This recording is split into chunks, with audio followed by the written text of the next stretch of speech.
One welcome again to our YouTube channel the GS solver.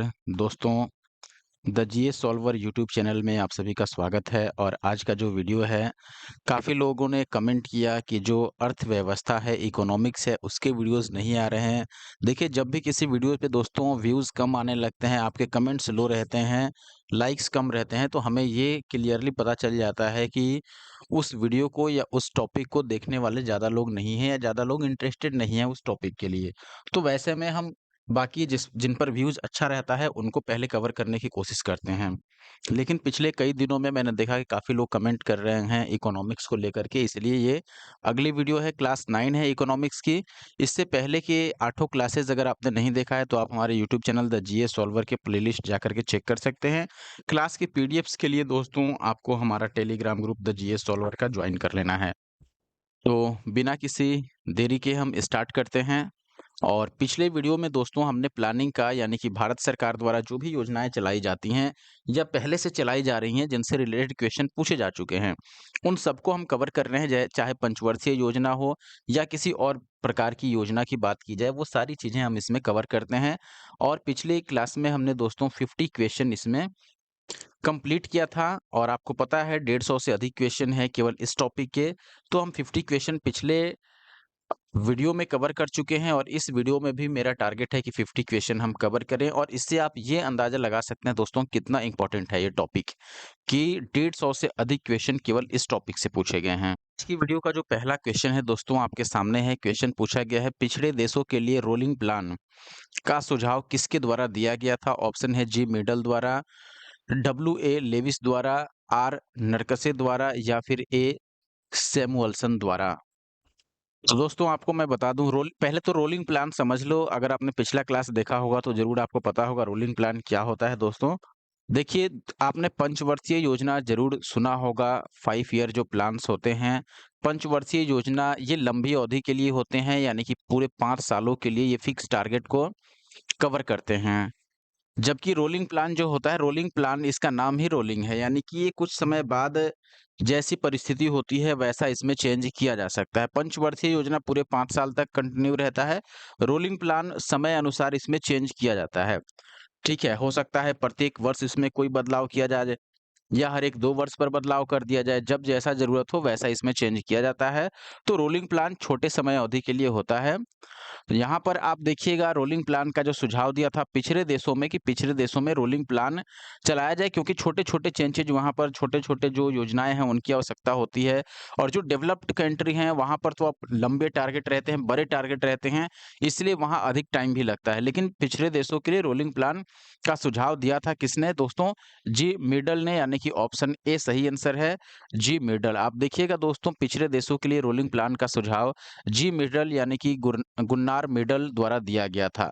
Next question, यानी कि 52nd number BPSC का question है। राष्ट्रीय नियोजन समिति में रोलिंग प्लान की अवधारणा लागू की गई थी इंदिरा गांधी के द्वारा, राष्ट्रीय फ्रंट सरकार के द्वारा, जनता सरकार के द्वारा, या राजीव गांधी के द्वारा? सही उत्तर है दोस्तों जनता सरकार के द्वारा। दोस्तों, भारत की अगर बात करें तो भारत में जनता सरकार के द्वारा, जब मोरारजी देसाई की सरकार थी, मोरारजी देसाई जी की जब सरकार थी, उस समय 1978 में रोलिंग प्लान को एक्सेप्ट किया गया था गवर्नमेंट द्वारा। तो उस समय जनता सरकार की जो पार्टी थी वो सत्ता में थी।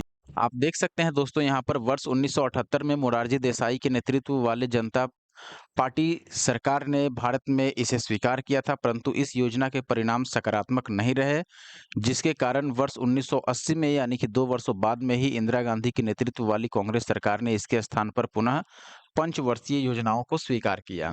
अगला सवाल है, भारत में अनवरत योजना किस वर्ष में कार्यशील थी? अभी हमने देखा दोस्तों 19 अनवरत, यानी कि वही रोलिंग प्लान की बात की जा रही है, तो ये 1978-79 में चला, फिर 80 में तो चेंज होके इसके बदले में पंचवर्षीय योजना ही आ गया। तो यहाँ पर आप देख सकते हैं, वर्ष 1978 में जनता पार्टी की सरकार ने 5वीं योजना, यानी कि जो कि 1974 से 1979 तक था, इसको पहले ही समाप्त किया। यानी 79 से पहले 78 में ही समाप्त कर दिया, और फिर 78 से 80 के लिए अनवरत योजना, इट मीन्स रोलिंग प्लान जारी किया। लेकिन जब कांग्रेस पार्टी वर्ष 1980 में शासन में आई तो उसने वर्ष 1980 से 85 हेतु यानी अगले 5 साल हेतु छठी पंचवर्षीय योजना लागू की और अनवरत योजना इस प्रकार 1978 से 79 तक ही कार्यशील रही। नेक्स्ट क्वेश्चन क्या है दोस्तों? नेक्स्ट क्वेश्चन है क्वेश्चन नंबर 54। भारतीय पंचवर्षीय योजनाओं का प्रमुख उद्देश्य क्या है? धन या आय का समान वितरण, स्वावलंबन एवं विदेशी सहायता पर निर्भरता कम करना, पिछड़ी जातियों का विकास या निजी क्षेत्र की बढ़ती भूमिका।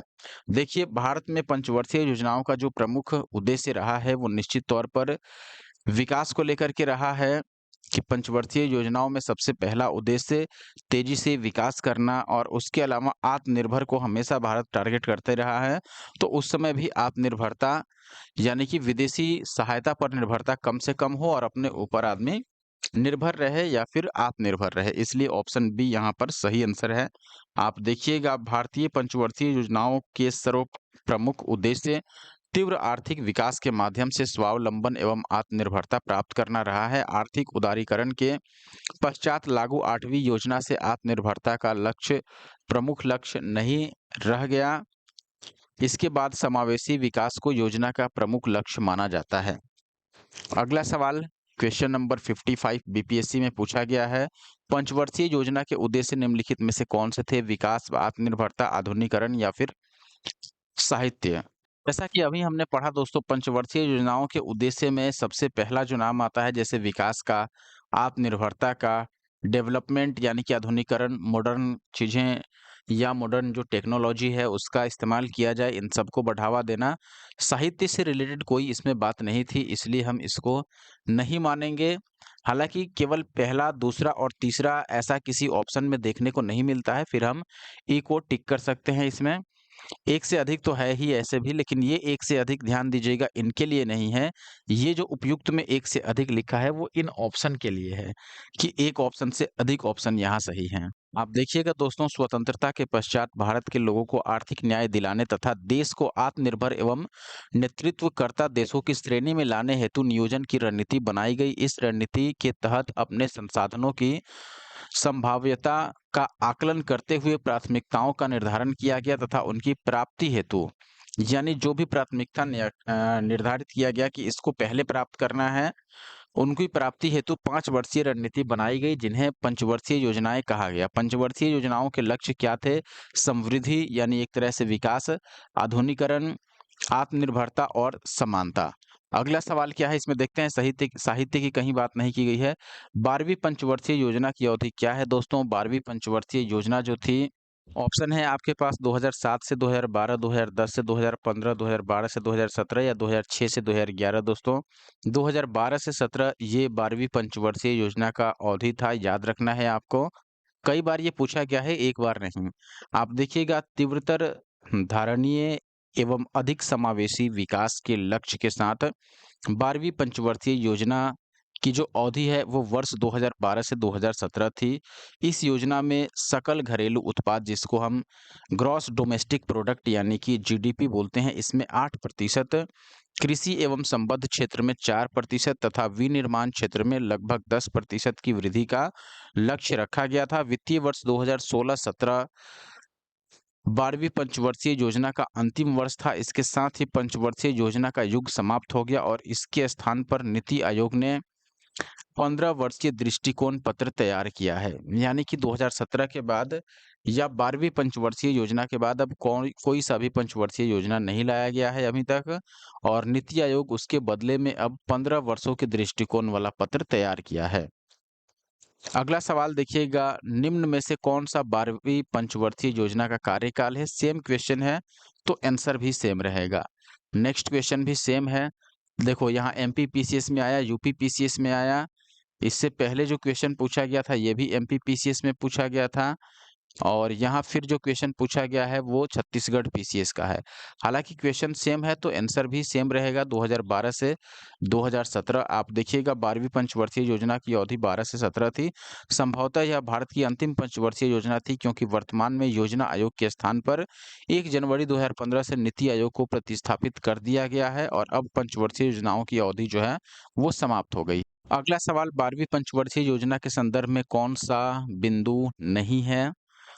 8% वास्तविक जीडीपी विकास दर, ये तो सही है ही। 4% कृषि विकास दर, अच्छा आपको याद हो तो ये अभी हमने पढ़ा था कि 4% कृषि विकास दर, 8% जीडीपी में और साथ ही साथ 10% विनिर्माण क्षेत्र में। तो प्रति व्यक्ति उपभोक्ता निर्धनता 10% तक कम करना और उपरोक्त सभी भी यहाँ पर ऑप्शन में है। अब दोस्तों अगर 12वीं पंचवर्षीय योजना की बात की जा रही है तब तो यहाँ पर सारे ही कथन सही है। कैसे, मैं आपको दिखा देता हूँ। आप देखिएगा, 12वीं पंचवर्षीय योजना जो 2012 से 15 तक चला, इसका उपशीर्षक क्या था? तीव्रतर, धारणीय एवं अधिक समावेशी विकास। इसमें 25 प्रमुख लक्ष्य निर्धारित किए गए थे, जिसमें कुछ प्रमुख देखिएगा तो जीडीपी में 8% वृद्धि, 4% से कृषि संबद्ध क्षेत्र की वृद्धि, 10% की दर से विनिर्माण समवृद्धि और प्रति व्यक्ति उपभोग गरीबी अनुपात में 10% अंक की लगभग कमी करना। योजना के दौरान गैर कृषि क्षेत्रक में 50 मिलियन नए कार्य अवसरों का सृजन करना। तो ये सारे आपको लाइन्स याद रखने हैं। हालाँकि यहाँ पर एक लाइन लिखा गया है कि 12वीं पंचवर्षीय योजना के संदर्भ में सभी विकल्प सही हैं, लेकिन जो प्रश्न लिखा गया है उसके हिसाब से देखिएगा तो सारे सही नहीं मिलेंगे। कोई भी विकल्प यहाँ सही नहीं है। 12वीं पंचवर्षीय योजना के दौरान कृषि, वानिकी और मत्स्य पालन की वृद्धि क्या थी?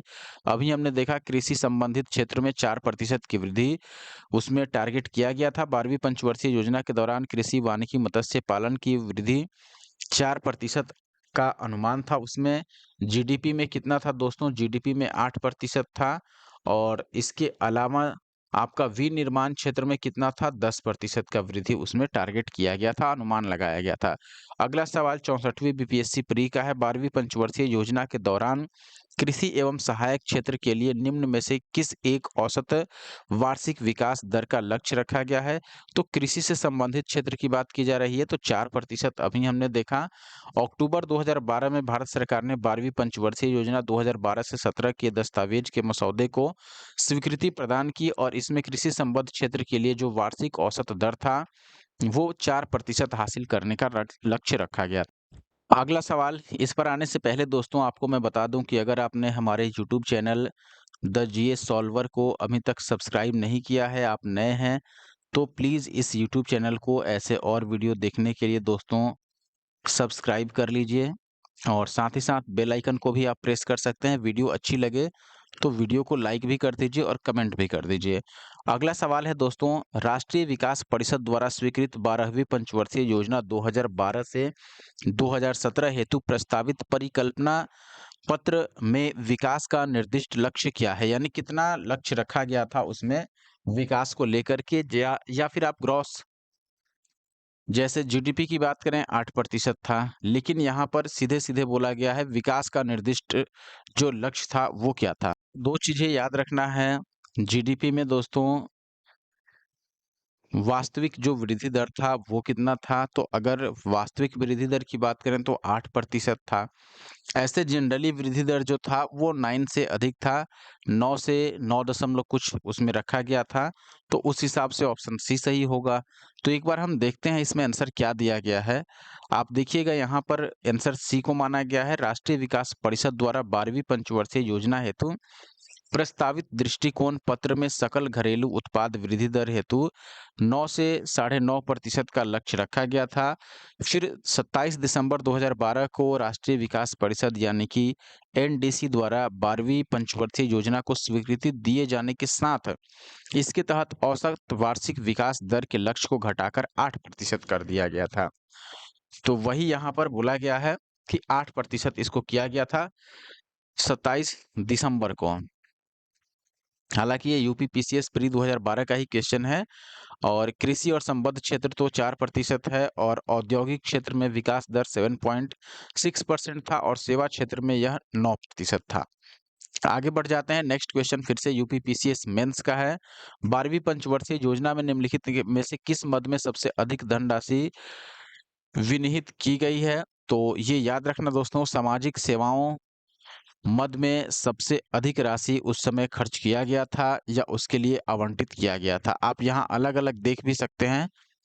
सबसे पहले ये समझ लीजिए कि 12वीं पंचवर्षीय योजना में सर्वाधिक धनराशि सामाजिक सेवाओं की मद में विनिहित थी, जिसमें कुल मिलाकर के 26,64,843 करोड़ रुपए विनिहित किया गया था, जो कुल परिव्यय का लगभग 34.7% था, जो अपने आप में बहुत अधिक है।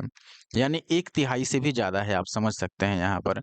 अब यहाँ लक्षित राशि देख सकते हैं, कृषि एवं संबद्ध क्षेत्र में कितनी राशि और कितना प्रतिशत हिस्सा उसमें व्यय किया जा रहा था। जैसे 4.7% व्यय था कृषि और संबद्ध क्षेत्र पर, ग्रामीण विकास पे 6% का व्यय था, ऊर्जा एनर्जी पे 18.8%, परिवहन पे 15.7%, संचार पे 1.1% और सामाजिक सेवाओं में ये 34.7% था। आप देखिएगा 12वीं पंचवर्षीय योजना 12 से 17 की अवधारणा दस्तावेज का केंद्र बिंदु है। क्या-क्या उसमें प्रमुख चीजें थी, क्या-क्या प्रमुख टारगेट्स थे? तीव्रतर, धारणीय एवं अधिक समावेशी विकास, faster, sustainable and more inclusive growth. आगे बढ़ें।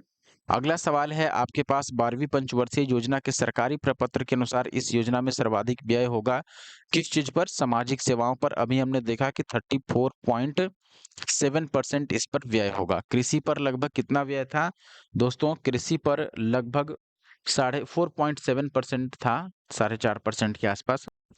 नेक्स्ट क्वेश्चन है, सरकार के अनुमानों के अनुसार 12वीं पंचवर्षीय योजना में आधारभूत संरचना के लिए आवश्यक निवेश का आकार क्या होगा? ऑप्शन 100 बिलियन, 500 बिलियन, 250 बिलियन या फिर 1000 बिलियन। दोस्तों, जो 12वीं पंचवर्षीय योजना में आधारभूत संरचना के लिए निवेश का आकार बताया गया था, वो निश्चित तौर पर 1000 बिलियन का होना चाहिए।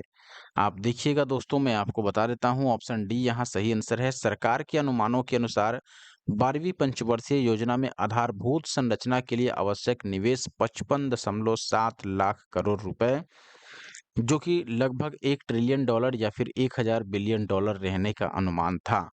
अगला सवाल दोस्तों, आप देखिएगा, भारत में निम्नलिखित 5 वर्षीय योजनाओं में से किसका मुख्य उद्देश्य जो था वो संपोषणीय वृद्धि था? दोस्तों, आखिरी और जब ये पूछा गया है तब 12वीं पंचवर्षीय योजना ही चला था, उसके बाद कोई पंचवर्षीय योजना नहीं चला। आपको याद रखना है, हमने इसमें देखा था तीव्रतर, धारणीय यानी सस्टेनेबल और समावेशी, ये सभी इसके प्रमुख लक्ष्य थे। तो अगर हम यहाँ आंसर देख लेते हैं तो ऑप्शन डी सही है, तीव्रतर, धारणीय, अधिक समावेशी विकास। शीर्षक के साथ 12वीं पंचवर्षीय योजना 2012 से 17 तक चला। 12वीं पंचवर्षीय योजना के प्रमुख लक्ष्य जीडीपी 8% की वास्तविक दर से वृद्धि, 4% की दर से कृषि एवं संबद्ध क्षेत्र की समृद्धि, फिर 10% की दर से विनिर्माण समृद्धि और प्रत्येक राज्य द्वारा 11वीं योजना की तुलना में 12वीं योजनाओं में अधिकांशता और उच्चतर औसत वृद्धि कम से कम होना चाहिए था। अगला सवाल मिलता जुलता है, 12वीं पंचवर्षीय योजना का मुख्य उद्देश्य क्या था? समावेशी विकास, गरीबी न्यूनीकरण, समावेशी विकास, धारणीय विकास या बेरोजगारी घटाने हेतु धारणीय एवं समावेशी विकास या फिर तीव्रतर, धारणीय एवं ज्यादा अधिक समावेशी विकास। तो ऑप्शन डी बिल्कुल सही आंसर है। नेक्स्ट क्वेश्चन देखिए, क्वेश्चन नंबर 68, भारत का 12वीं पंचवर्षीय योजना जो है वो मुख्य रूप से केंद्रित है औद्योगिक में तेजी लाने के लिए या निवेश की दर बढ़ाने के लिए, रोजगार वृद्धि के लिए या तीव्रतर, धारणीय, अधिक समावेशी विकास पर। तो ऑप्शन डी सही है, अभी हमने देखा ही था। अगला सवाल है दोस्तों, 11वीं पंचवर्षीय योजना में किस पर जोर दिया गया था? ये 11वीं है। सामाजिक न्याय के साथ आर्थिक समृद्धि एवं मानवीय विकास, अधिक तीव्र तथा ज्यादा समावेशीय समृद्धि। देखिए, उस समय भी समावेशीय वृद्धि की बात की जा रही थी, इसलिए ऑप्शन सी यहाँ पर सही आंसर है। आप देखिए, 11वीं पंचवर्षीय योजना कार्यकाल उससे ठीक 5 साल पहले यानी 2007 से 2012 था, फिर 12 से 17 12वीं आ गया और इस योजना में सबसे अधिक जोर था तीव्रतर एवं अधिक समावेशी समृद्धि यानी faster and more inclusive growth पर दिया गया था। 12वीं पंचवर्षीय योजना में ये दोनों तो लगभग रहा ही तीव्रतर, लेकिन समावेशी समृद्धि के साथ साथ एक और जोड़ दिया गया धारणीय, तीव्रतर, धारणीय एवं अधिक समावेशी समृद्धि। नेक्स्ट क्वेश्चन, फिर से 11वीं पंचवर्षीय की अवधि पूछी गई है तो 2007 से 2012। नेक्स्ट क्वेश्चन सेम टाइप का है, 11वीं पंचवर्षीय योजना का टाइमिंग पूछा है तो 2007 से 12, ऑप्शन सी सही हो गया। नेक्स्ट जो है आपके पास उत्तराखंड पीसीएस का है, 11वीं पंचवर्षीय योजना का मुख्य भाव है मानव संसाधन विकास या सामाजिक न्याय और सामाजिक समानता के साथ बढ़ोतरी, मानव कल्याण या तीव्रतर और अधिक समावेशी वृद्धि। तो ऑप्शन डी सही है निश्चित। नेक्स्ट क्वेश्चन है 11वीं पंचवर्षीय योजना के दिशा निर्देश पत्र का प्रकरण रहा है अभिसूचक नियोजन या सामाजिक न्याय के साथ समृद्धि, या बाकी के जो 2 ऑप्शन हैं अब दूसरी तरफ हम देखेंगे। ध्यान रखिए पूछा क्या गया है, 11वीं पंचवर्षीय योजना के दिशा निर्देश पत्र का प्रकरण क्या था? अगला ऑप्शन है तीव्र एवं समावेशी विकास की ओर खुशहाली के लिए नियोजन। हमने देखा था तीव्र और समावेशी विकास, तीव्रतर और समावेशी समृद्धि उसका मुख्य कथन था या मेन टारगेट था, और इसी में एक और जुड़ गया तो 12वीं बन जाता है। ठीक है, सस्टेनेबल को एक जोड़ दिया गया है, यानी तीव्रता उसके साथ में सस्टेनेबल भी होना चाहिए कि धारणीय, और समावेशी विकास तो था ही, तो ऑप्शन सी यहाँ पर सही है उस हिसाब से। नेक्स्ट क्वेश्चन देखिए 11वीं पंचवर्षीय योजना का उद्देश्य अभी हमने देखा तीव्रतर और साथ में समावेशी विकास। तो देखिए निर्धनता का उन्मूलन, समाविष्ट आर्थिक वृद्धि यानी सबका विकास, यही सही है। सामाजिक न्याय की बात नहीं की गई थी और अल्पसंख्यकों के विकास की भी बात नहीं की गई थी। नेक्स्ट क्वेश्चन आप देखिएगा, ये बीपीएससी का था, ये यूपीपीसीएस का है। 11वीं योजना का प्रारूप प्रपत्र अनुसार लक्षित संवृद्धि दर के प्राप्त होने तथा जनसंख्या के 1.5% वार्षिक वृद्धि होने पर एक औसत भारतीय की वास्तविक आय दोगुनी हो जाएगी। अब ये बताना है कि ये कितना समय में होगा 11वीं पंचवर्षीय योजना का जो प्रपत्र था उसके अनुसार। ऑप्शन है 5 वर्षों में, 15 वर्षों में, 10 वर्षों में या फिर 20 वर्षों में। सही आंसर क्या होगा दोस्तों? लगभग 10 वर्षों में। आप देखिए 11वीं पंचवर्षीय योजना के प्रारूप के अनुसार लक्षित समृद्धि दर को प्राप्त होने तथा जनसंख्या के 1.5% वार्षिक वृद्धि होने पर एक औसत भारतीय की वास्तविक आय 10 वर्षों में दोगुनी हो जाएगी। नेक्स्ट क्वेश्चन देखिए 11वीं पंचवर्षीय योजना में सबसे अधिक रोजगार के अवसर में वृद्धि की आशा की गई थी किस क्षेत्र में? कृषि में, विनिर्माण में, निर्माण कार्यों में या परिवहन तथा संचार में? दोस्तों निश्चित तौर पर विकास को उसमें लक्ष्य में रख लिया गया था, इसलिए निर्माण कार्य अधिक किए जाने थे और निर्माण कार्य में ही सबसे अधिक रोजगार सृजन की बात की गई थी। आप देखिए 11वीं पंचवर्षीय योजना में सबसे अधिक रोजगार अवसर में वृद्धि की आशा निर्माण क्षेत्र में जो कि 8.27% की गई थी। इस संदर्भ में परिवहन तथा संचार क्षेत्र में 7.6%, विनिर्माण में 4% और कृषि क्षेत्र में 4% की वृद्धि का अनुमान था। नेक्स्ट क्वेश्चन आपसे पूछा गया है, एमपीपीसीएस का है, भारत की 11वीं पंचवर्षीय योजना का आकार क्या है? यानी जो 11वीं पंचवर्षीय योजना थी वो लगभग कितने करोड़ रुपए की थी? दोस्तों याद रखना है 36 सब लोग याद रखते हैं, लेकिन याद रखिए 36,44,718 करोड़ का टारगेट था उसमें, उसका उतना आकार था, यानी उतना पैसे को डिस्ट्रीब्यूट करना था या उतने का प्लान लेके चलना था। आप देख सकते हैं भारत की 11वीं पंचवर्षीय योजना 2007 से 12 का आकार जो था वो 36,44,718 करोड़ रुपए का रखा गया था, जबकि 12वीं पंचवर्षीय योजना जो कि 2012 से 17 का आकार रखा गया। तो ये टाइमिंग शायद ये टाइमिंग जो है 2014 में चुनाव हो गया उससे पहले का है और ये 2014 से बाद का है। देखिए कितना ज़्यादा वृद्धि हुआ, यहाँ पर लगभग 36,44,718 करोड़ था, यहाँ डबल से भी अधिक हो गया है 76,69 करोड़ और 76,69,807 करोड़ रुपए की यहाँ पर उसका आकार बनाया गया था। ये साइज था उसका 12वीं पंचवर्षीय योजना का। अगला सवाल है 11वीं पंचवर्षीय योजना में अधिकतम राशि आवंटित की गई थी किस क्षेत्र में? ऊर्जा के क्षेत्र में या फिर भौतिक अधोसंरचना के लिए या कृषि एवं सिंचाई के लिए या शिक्षा के लिए? तो निश्चित तौर पर दोस्तों ऊर्जा के लिए सबसे अधिक उस समय राशि आवंटित की गई थी। आप देखिएगा यहाँ पर 11वीं पंचवर्षीय योजना में सर्वाधिक राशि सामाजिक सेवा के लिए आवंटित की गई थी। इस संदर्भ में ऊर्जा क्षेत्र का द्वितीय स्थान है, लेकिन सामाजिक सेवा क्षेत्र में शिक्षा के लिए आवंटित राशि ऊर्जा के लिए आवंटित राशि से कम है। सामाजिक सेवा क्षेत्र में शिक्षा के लिए जो आवंटित राशि है वो ऊर्जा के लिए आवंटित राशि से कम है। और साथ ही साथ इसमें आप देखिएगा, यहाँ ऑप्शन अगर आप देखिएगा, हमने यहाँ पर देखा था कि सामाजिक क्षेत्र में इसका सबसे अधिक योगदान था या सबसे अधिक पैसा जो आवंटित किया गया था ये सामाजिक सेवा के क्षेत्र में। लेकिन ऑप्शन में सामाजिक सेवा का क्षेत्र अलग से कहीं नहीं दिया गया है, इसलिए सामाजिक सेवा का क्षेत्र हटा दें तो उसके बाद जो दूसरा स्थान था वो एनर्जी का सेक्टर था, इसीलिए हमने ऑप्शन ए को चूज कर लिया है। आप देख सकते हैं 12वीं पंचवर्षीय योजना में अधिकतम राशि सामाजिक सेवाओं के लिए 34.7% है, फिर ऊर्जा के लिए 18.8% और यातायात के लिए 15.7% के लिए थी।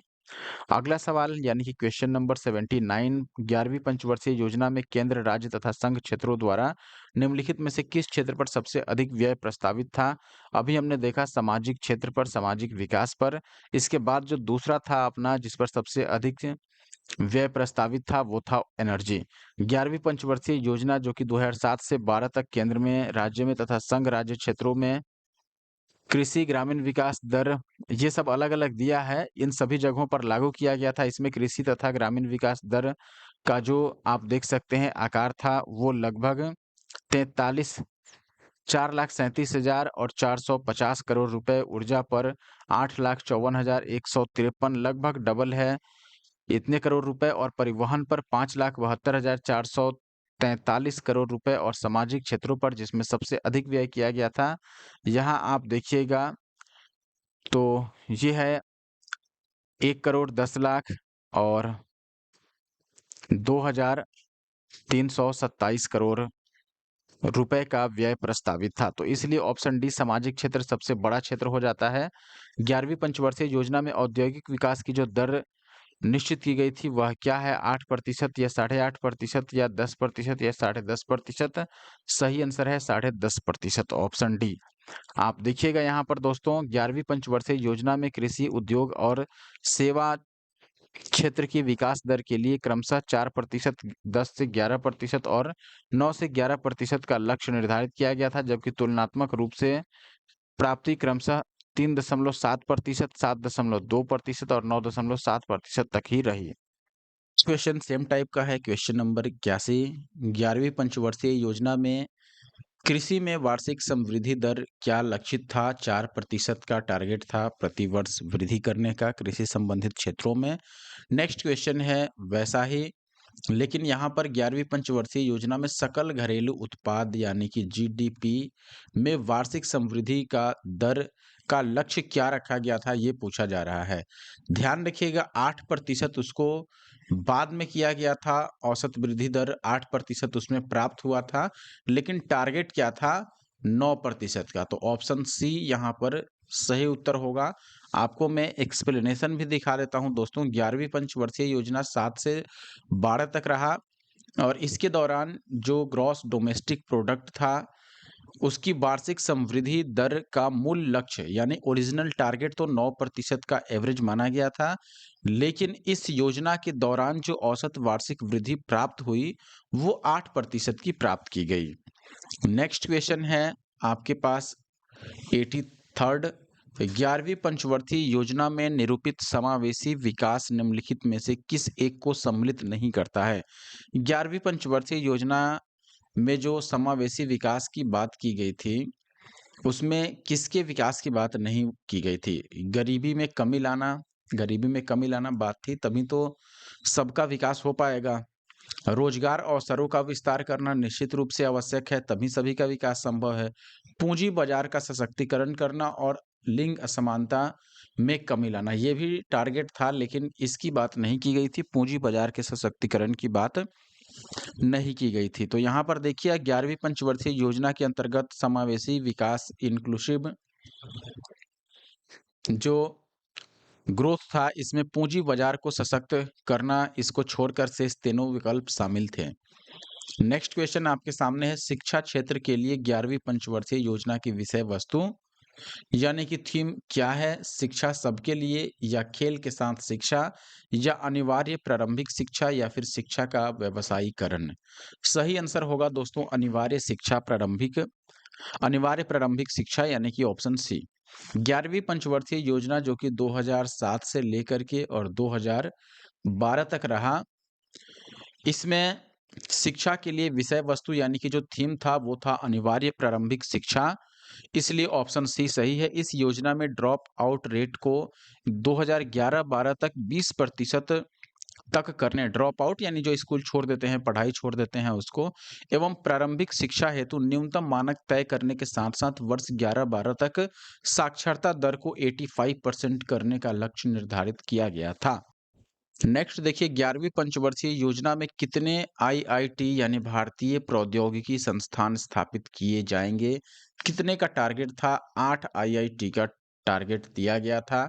अनुमति प्रदान किया गया था कि 8 नए आईआईटी बनाए जाएंगे, यानी कि उनकी स्थापना की जाएगी।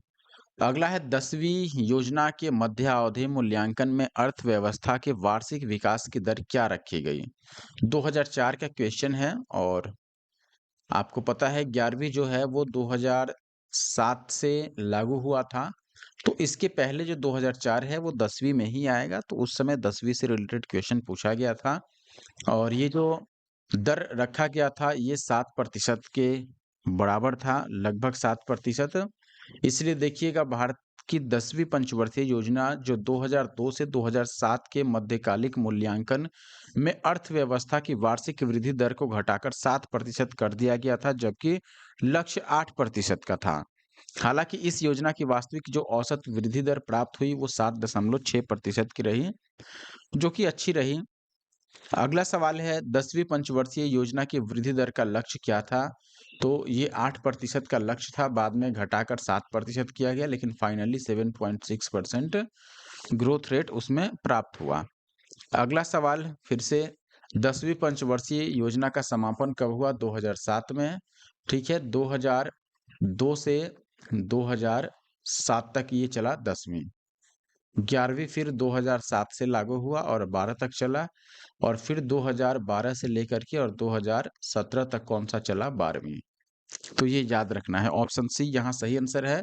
1 अप्रैल 2002 से स्टार्ट हुआ और 31 मार्च 2007 तक यह चला। अगला सवाल फिर से मिलता-जुलता है, 10वीं पंचवर्षीय योजना का अवधि पूछा गया है, तो 2002 से 7 आंसर होगा। अगला सवाल आपके सामने है दोस्तों, निम्नलिखित कथनों में से कौन-सा 10वीं पंचवर्षीय योजना के संबंध में सही है? योजना के दौरान जीडीपी में 8% की वृद्धि, निर्धनता अनुपात को 2007 तक 20% करना, 2007 तक साक्षरता को 73%। देखिए साक्षरता को इसमें 85% करने का डिमांड किया गया था या इसका टारगेट बनाया गया था, तो तीसरा तो ऐसे ही गलत हो गया, बाकी दोनों सही है यहाँ पर। तो पहला और दूसरा सही है, यानी कि ऑप्शन ए सही है। आप देखिएगा कथन 1 और 2 सही है, लेकिन बाकी जो तीसरा है वो गलत है। नेक्स्ट सवाल आपके सामने है, निम्न में से किस क्षेत्र को 10वीं योजना परिव्यय में सर्वाधिक प्रतिशत आवंटित किया गया था? सबसे अधिक जो आवंटन था सामाजिक सेवाओं में। अच्छा, 10वीं की बात की गई है, 11वीं में सामाजिक सेवाओं में था 34.7%। लेकिन यहाँ 10वीं पंचवर्षीय योजना की बात की गई थी, इसमें एनर्जी को मेन फोकस में लिया गया था, ऊर्जा इसका सही उत्तर है। आप यहाँ पर देख भी सकते हैं 10वीं और 12वीं पंचवर्षीय योजना में, देखिए 10वीं में क्या था? ऊर्जा पर लगभग 26.47% व्यय, फिर सामाजिक सेवाओं में जो आवंटन था वो 22.7 और 2, और परिवहन पर था 14.31, संचार पर 6.43, और 12वीं में ऊर्जा पर कितना था? 18.8, सामाजिक सेवा पर 34.7, और परिवहन पर कितना था? 15.7, और संचार पर केवल और केवल 1.1%। तो इस हिसाब से आप देखिएगा, तो 12वीं पंचवर्षीय में सबसे अधिक सामाजिक सेवा को दिया गया था या उसके पे ऊपर व्यय किया गया था, और एनर्जी पर सबसे अधिक व्यय हुआ था 10वीं पंचवर्षीय योजना में। अगला सवाल फिर से वैसा ही है, उच्चतम वृद्धि का लक्ष्य किसमें रखा गया था इसमें से? तो 10वीं पंचवर्षीय योजना में उच्चतम वृद्धि का लक्ष्य रखा गया था संचार सेवा में। ध्यान दीजिएगा, इसमें यहाँ व्यय को दिखाया गया था, यहाँ वृद्धि की बात की जा रही है। आप देख सकते हैं किसमें कितनी वृद्धि का लक्ष्य था। कृषि में 3.97% का, दूरसंचार में 15% का, वित्तीय सेवाओं में 11.69%, विनिर्माण में 9.82% एंड व्यापार में 9.44%। तो इसमें जो मैक्सिमम टारगेट रखा गया था वो दूरसंचार क्षेत्र में अधिकतम वृद्धि दर का। अगला सवाल, 10वीं पंचवर्षीय योजना के दौरान समवृद्धि दर अधिकतम थी किसमें? दलहन और तिलहन में, अनाज में, फल और सब्जियों में या अन्य फलों में? दलहन और तिलहन सही उत्तर है, ये आप इस चार्ट से देख सकते हैं। 10वीं पंचवर्षीय योजना में दी गई जो फसल है ऑप्शन में, उससे संबंधित समृद्धि आपको यहाँ पर दिखाया गया है। दलहन और तिलहन में 4.29% था, यानी कि इतना वृद्धि दर्ज किया गया। और फिर फल और सब्जियों में 2.97, अनाज में 1.28 और अन्य फलों में 3.58। तो देखिएगा दलहन और तिलहन में सबसे अधिक वृद्धि यहाँ पर दर्ज की गई। अगला सवाल है 10वीं पंचवर्षीय योजना में विनियोग दर बचत दर से कम थी या बचत दर से अधिक थी या बचत दर के बराबर थी या प्रत्याशाओं से नीचे थी? निश्चित तौर पर दोस्तों बचत दर से अधिक था विनियोग दर। तो ऑप्शन बी सही होगा। आप देखिएगा 10वीं पंचवर्षीय योजना के दौरान घरेलू बचत दर सकल घरेलू उत्पाद का लगभग 26.84% थी, जबकि इस अवधि में विनियोग दर सकल घरेलू उत्पाद का 32.1% थी। 11वीं पंचवर्षीय योजना में औसत विनियोग दर 38.2%, जबकि 12वीं में यह 38.8% रखी गई थी। अगला सवाल देखिएगा, वर्ष 2000 से 2002 में सकल घरेलू उत्पाद में वृद्धि 10वीं योजना में निर्धारित लक्ष्य की तुलना में संभावना से अधिक हुआ या संभावित हुई, या संभावना से कम लेकिन संतोषजनक हुआ, या संभावना से लगभग आधी हुई? दोस्तों 10वीं जो योजना थी उसमें निर्धारित लक्ष्य की तुलना में लगभग आधा प्राप्त हुआ था। जो सकल घरेलू उत्पाद में वृद्धि दर का टारगेट बनाया गया था उसका लगभग आधा हासिल हुआ था, इसलिए ऑप्शन डी यहाँ सही आंसर होगा। आप देखिएगा 2000 से 2002 सकल घरेलू उत्पाद में वृद्धि 10वीं योजना में निर्धारित लक्ष्य 8% की तुलना में संभावना से लगभग आधी थी। अगला सवाल आप देखिएगा, भारत की निम्नलिखित पंचवर्षीय योजनाओं में से किसने सामाजिक न्याय एवं समानता के साथ समृद्धि पर बल दिया? 9वीं ने, 7वीं ने, 8वीं ने या 6th ने? तो 9वीं इसका सही आंसर होगा दोस्तों। सामाजिक न्याय और समानता दोनों की समृद्धि पर बल दिया गया था 9वीं पंचवर्षीय योजना में। नेक्स्ट क्वेश्चन देखिए दोस्तों, उससे पहले आप यहाँ एक्सप्लेनेशन देख सकते हैं। सामाजिक न्याय एवं समानता के साथ समृद्धि पर बल 9वीं पंचवर्षीय योजना में दिया गया। इस योजना का काल 1997 से 2002 था और इस योजना में लक्षित विकास दर 6.5% के विरुद्ध जो प्राप्त हुआ था वो 5.4% हुआ था।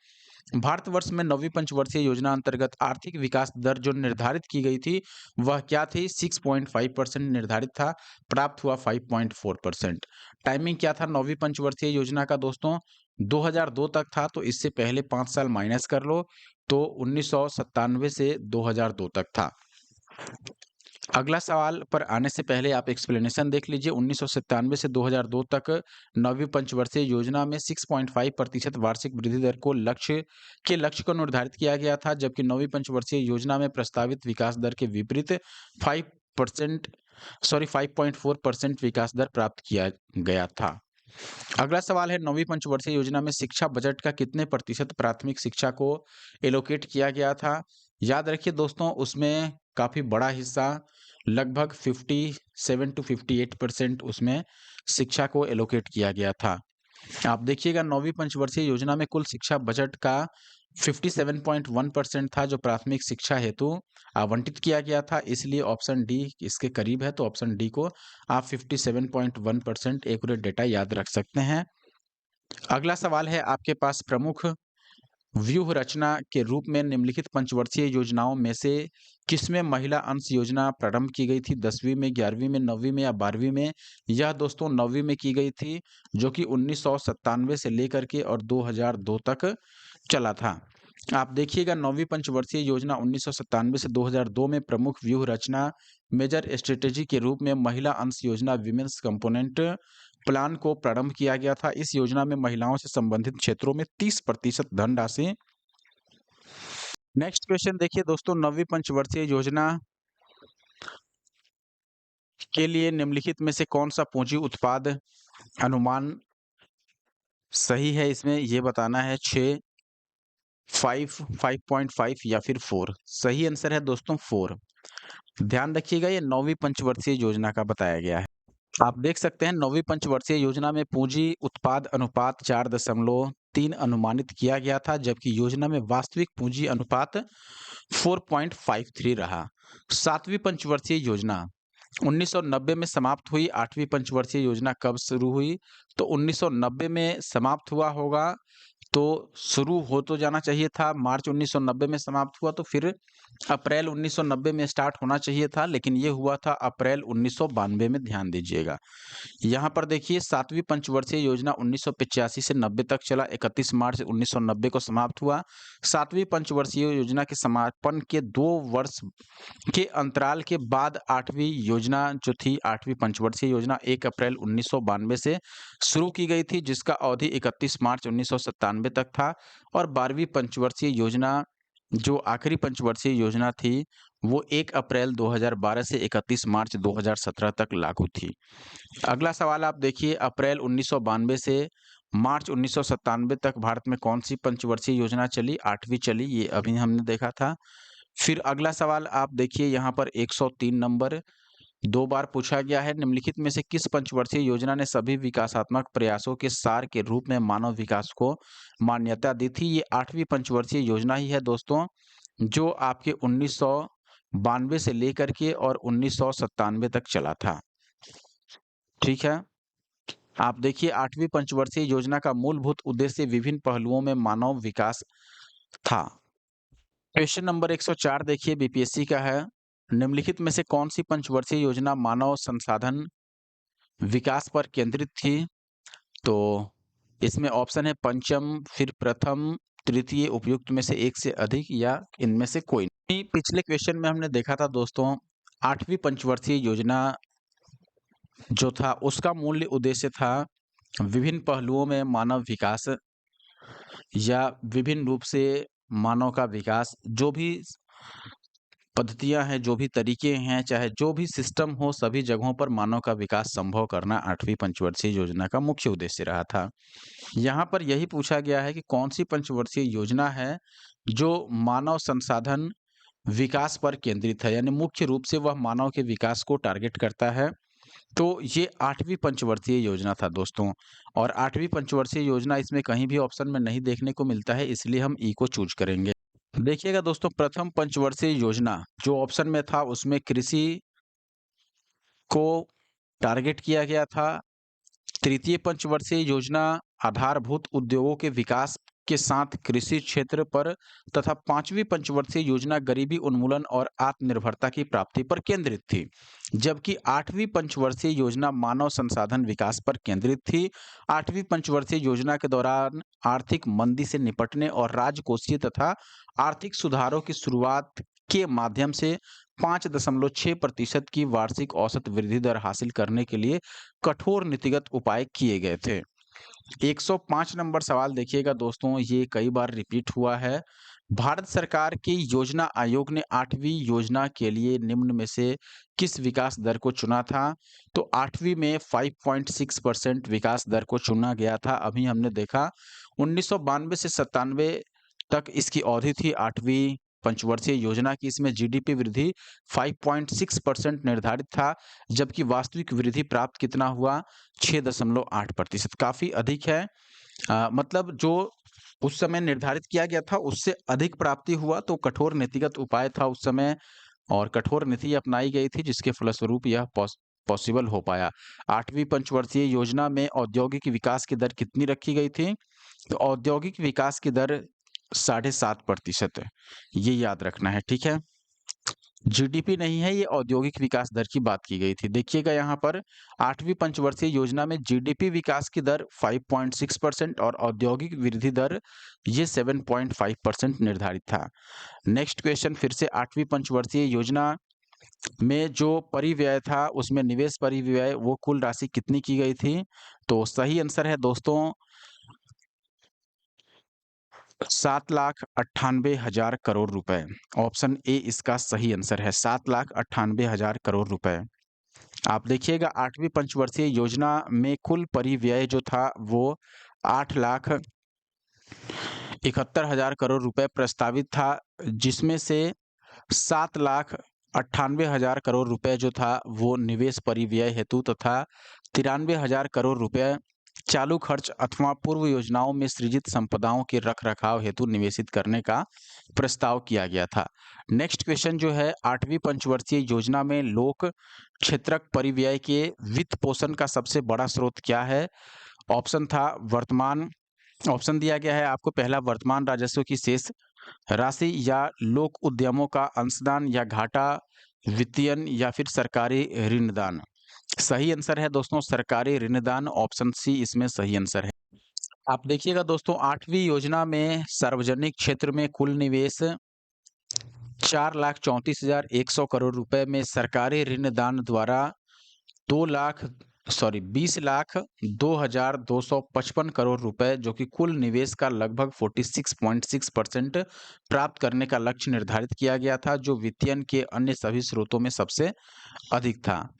अगला सवाल है आपके पास, देखिएगा दोस्तों पूर्ववर्ती योजनाओं की तुलना में 8वीं पंचवर्षीय योजना में मुख्य परिवर्तन क्या था? लोक क्षेत्र के परिव्यय में प्रभुत्व कमी या फिर असंरचनात्मक क्षेत्रकों में लोक निवेशों का संकेंद्रण या फिर निर्यात के संवर्धन की दृष्टि से कृषि का प्रमुख निवेश या उन क्षेत्रकों में प्रमुख निवेश जिनमें औद्योगिक रुग्णता चिरंतन समस्या है। चिरंतन समस्या का मतलब हमेशा चलते रहने वाला समस्या है। तो पूर्ववर्ती योजनाओं की तुलना में 8वीं पंचवर्षीय योजना में क्या परिवर्तन किया गया, इसके बारे में ये सवाल था। मुख्य परिवर्तन जो रहा दोस्तों वो था ऑप्शन बी, यानी कि असंरचनात्मक क्षेत्रकों में लोक निवेशों का संकेंद्रण। ऑप्शन बी यहाँ सही है। आप देखिए दोस्तों 8वीं पंचवर्षीय योजना की मुख्य प्राथमिकताओं में निहित था विकास प्रक्रिया को स्थायी आधार पर समर्थन देने हेतु आधारभूत ढांचे जैसे परिवहन हो गया, संचार हो गया, ऊर्जा एवं सिंचाई इत्यादि को मजबूत करना। क्वेश्चन नंबर 110, 8वीं पंचवर्षीय योजना पूर्ववर्ती योजनाओं से भिन्न है। विशेष महत्वपूर्ण अंतर यह है कि इसमें पूर्ववर्ती योजनाओं की तुलना में काफ़ी बड़ा परिव्यय निर्धारित है, या इसमें कृषि और ग्रामीण विकास पर प्रमुख बल है, या संरचना विकास के लिए पर्याप्त बल दिया गया है, या औद्योगिक अनुज्ञापन समाप्त कर दिया गया। तो क्वेश्चन नंबर जो 110 है दोस्तों, ये पिछले क्वेश्चन से मिलता जुलता है। यहाँ पर ऑप्शन सी जो है वो सही होगा। आगे बढ़ें, क्वेश्चन नंबर 111, इसमें पूछा गया है भारत की पंचवर्षीय योजनाओं के संदर्भ में औद्योगिकरण के ढांचे में परिवर्तन के अंतर्गत भारी उद्योग का महत्व कम करते हुए आधारिक संरचनाओं यानी कि इंफ्रास्ट्रक्चर पर बल देने की शुरुआत किस योजना से की गई थी? ये निश्चित तौर पर 8वीं योजना में की गई थी। तो ऑप्शन सी यहाँ पर सही आंसर है। आप देखिएगा दोस्तों, औद्योगिकरण के ढांचे में परिवर्तन के अंतर्गत भारी उद्योग का महत्व कम करते हुए आधारिक संरचनाओं पर बल देने की शुरुआत 8वीं पंचवर्षीय योजना जो 1 अप्रैल 1992 से 31 मार्च 1997 तक चला, इसके द्वारा की गई थी। चौथी योजना जो पंचवर्षीय योजना था ये 1969 टू 1974 तक चला और इसका केंद्र बिंदु था स्थिरता के साथ आत्मनिर्भरता। छठी जो योजना थी ये 1980 से और 85 तक चली, जिसमें गरीबी निवारण एवं रोजगार सृजन एवं 10वीं योजना 2002 से 2007 तक, इसका मुख्य लक्ष्य 8% वृद्धि दर के साथ गरीबी, रोजगार, सामाजिक और पर्यावरणीय सूचकों से संबंधित परिणात्मक लक्ष्यों को प्राप्त करना था। दोस्तों ये जो क्वेश्चन था ये क्वेश्चन नंबर 111 था और मैंने बोला था इसमें 161 क्वेश्चन दिए गए हैं जो 2025 का एडिशन है। आपको ये चीज़ हर एक पेज पर भी देखने को मिल जाता है। ये नहीं कोई समझे कि ये 2025 का एडिशन नहीं है। ये बुक जो है ये 2025 का एडिशन है और अभी हमने जो क्वेश्चन किया ये क्वेश्चन नंबर 111 था। आप देख सकते हैं यहाँ पर अभी इसमें 161 क्वेश्चन थे तो अभी भी 50 क्वेश्चन बचे हुए हैं जो हम नेक्स्ट जो पार्ट आएगा इसका नेक्स्ट वीडियो उसमें कवर करेंगे। ठीक है, ये सेकंड वीडियो था जो प्लानिंग अपना चैप्टर है इसका। और इम्पोर्टेंट चैप्टर है पंचवर्षीय योजनाओं और भी जो दूसरे प्रकार की योजनाएँ भारत सरकार द्वारा पहले चलाई गई थी या इस समय तक चली हैं, जिनसे रिलेटेड क्वेश्चन पूछे गए हैं, वो सारे इसमें हैं लगभग। कई लोग ये सोच रहे होंगे कि इसमें क्वेश्चन तो काफ़ी पुराने हैं, 1990 के हैं, 2000 के, 2005, 2010, 2015, 2020 के, 2022 के हैं। देखिए वैसा नहीं है। आप एक चीज़ बताओ, 8वीं पंचवर्षीय योजना कब चला था? हमने अभी पढ़ा 1992 से लेकर 1997 तक। तो ये उस समय के हिसाब से करंट अफेयर है, लेकिन फिर भी 2010 में, 2012 में, 2015 में, 20 में इससे रिलेटेड क्वेश्चन पूछे जा रहे हैं। इसका मतलब क्या हुआ? जैसे अभी मैं पिछला क्वेश्चन ही दिखाता हूँ। आप देखिए यूपीएससी प्री का क्वेश्चन है, पूछा कब गया है? 2010 में। क्वेश्चन किसके बारे में है? 8वीं पंचवर्षीय योजना के बारे में। 8वीं पंचवर्षीय योजना समाप्त कब हुआ था? 1997 में, 1992 से लेकर 1997 तक। आप देखिए कितने साल बाद ये क्वेश्चन पूछा जा रहा है, तो कौन कह रहा है कि आज के डेट में पंचवर्षीय योजना से रिलेटेड क्वेश्चन नहीं आ सकता या नहीं आते। आपको हर एक क्वेश्चन को करके जाना है और जैसा मैं देख पा रहा हूँ अभी, काफ़ी सारे क्वेश्चन ऐसे हैं, अब आप समझ लो कि एक-एक चैप्टर से 150, 200, 250 क्वेश्चन पूछे जा रहे हैं। इसका मतलब है कि ये जो चैप्टर है ये अपने आप में काफ़ी इम्पोर्टेंट है। इसलिए ये चैप्टर आप कंप्लीट देखिए, वीडियो को देखिए, इसकी पीडीएफ आप हमारे टेलीग्राम पर जाकर जो टेलीग्राम है द जीएस सॉल्वर का, उसका लिंक भी हर एक वीडियो के डिस्क्रिप्शन बॉक्स में प्रोवाइड कराया जाता है। आप उसके थ्रू, लिंक के थ्रू ज्वाइन कीजिए टेलीग्राम को और फिर वहाँ से पीडीएफ डाउनलोड कीजिए। वहाँ नहीं मिलता है आपको, आप मुझे कमेंट कर सकते हैं वीडियो में, टेलीग्राम पे, इंस्टाग्राम पे, जहाँ भी आप अवेलेबल हैं वहाँ कमेंट कर सकते हैं और पीडीएफ को लेकर के इससे आप प्रैक्टिस कीजिए, रिवाइज कीजिए, क्योंकि एक बार केवल वीडियो देखने से ये सारी चीज़ें आपको नहीं याद हो पाएँगी। अब मिलते हैं नेक्स्ट वीडियो में, तब तक के लिए जिन्होंने लास्ट तक वीडियो को देखा सभी को धन्यवाद। और वीडियो को आप लोग लाइक ज़रूर कर दीजिए और कमेंट कर दीजिए, और जो लोग नए हैं प्लीज़ हमारे YouTube channel the GS solver को सब्सक्राइब कर लीजिए।